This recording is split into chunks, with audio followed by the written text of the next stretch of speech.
Okay, muskrat skinning. So, big thing to make sure that you got them pretty much completely dry. Check them over like everything else. Lay him on his belly, or on his back, belly up. And just start basically at the heel and go up the side of the tail like that. And then put your fingers in the cut. Go down to the skin and go through. If you get a little bit of tail on there, that's good. And then just peel it down. These have been in the freezer, so they're a little bit mushy. So I'm trying to be a little bit careful with them. Same thing on that side. Just take your knife. If you can avoid cutting on top of fur, it's a good thing because the fur dulls it. So then you want to start just working your thumb around the leg, all the way under the skin, all the way through. Just pull up, and that will pop right there. I didn't cut that. I didn't cut around there. So if you just work your thumb around there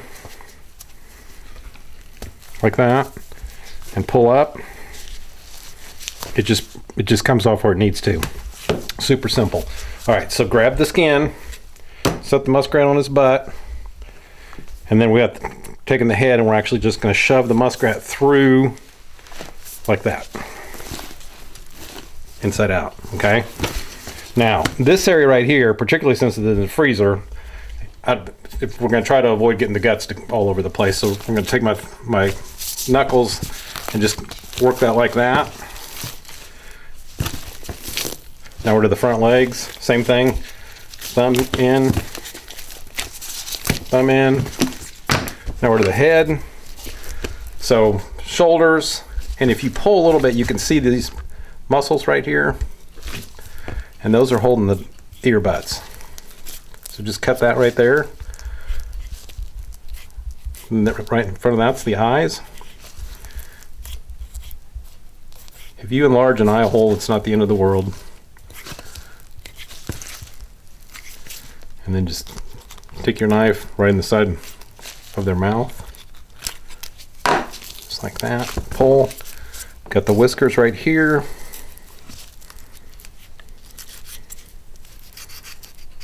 And that's it. So then, got the skin here. As you can see, there's actually quite a bit of fat on these. These things were living pretty healthy. So, what I do, basically, this is a really old fox board. This thing's like 40 years old. But, put the skin on, like so. Grab my flushing. And Justin was just saying, he's behind the camera, how much you leave on muskrats. It doesn't seem like you're flushing them that clean, but all that red membrane stays on. It's very important that stays on. So you don't have to work that hard on these.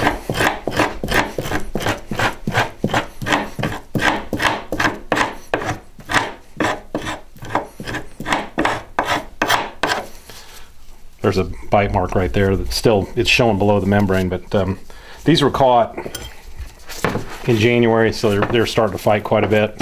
So there's a lot of damaged ones in this group. There's some more bite marks right there.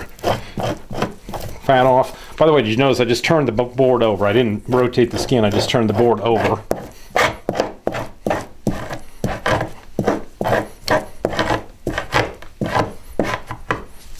Kind of the stuff becomes second nature to you. So then just lift up on the skin, rotate it, then we got the sides.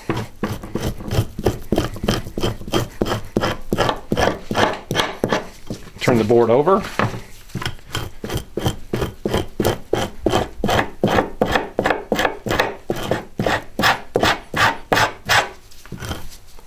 And that's it.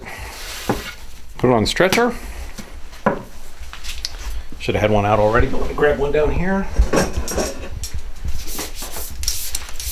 I still use a wire stretcher. I like muskrats on wire. They stack really nice.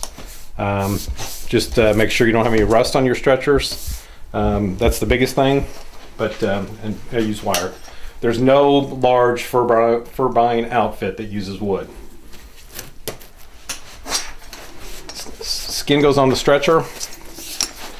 And obviously the skin goes on symmetrically. So here's your shoulder saddles on the membrane, 2 eyes, 2 ears.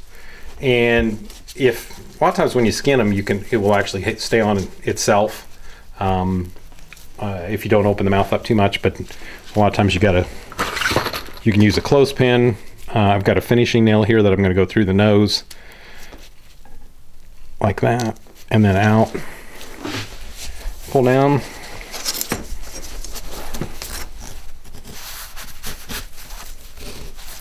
Tuck me out there at the bottom.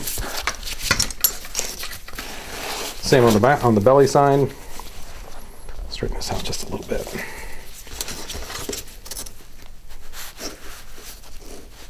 Same there. Kind of give a little tug on the edges like that. And that's it. All right, one thing when I pinned this nose up, it's the same as anything else. When they measure these, they're going to measure from the nose to the highest side. Now this one's going to go as a damaged anyway, so it's not as critical. But if you don't pin that nose will slide down off that stretcher, and that'll be about a good 1/2 inch, 5/8 or so of stretcher showing there, and the nose will be down here. So you're going to lose that size. Now, some graders, they're going to give you, they know what you got, or know what you have in terms of the size of your muskrat. Some don't. Some are going to go, hardcore by just the size of the rat in measurement. So, but if you do this, then that takes the question away from it. So, in most cases, it does pay to pin that nose up. Like I said, you can use clothespins. This is a finishing nail here; those work very well. And then when it's dry, just pull the finishing nail and take it off the stretcher. So very simple. Let it dry. They dry really nice at like 50-55 degrees. I've got a fan going or whatever, and instead of a lot of heat. But you still need some heat. You don't want them freezing and thawing and all that. But anyways, that's the finished skin. They normally take in 55 degrees 3 days, and they're drying. I always check the ears. Once the ears are set up really good, you know that they're good and dry. So real simple. You can work through a lot of muskrats pretty quickly.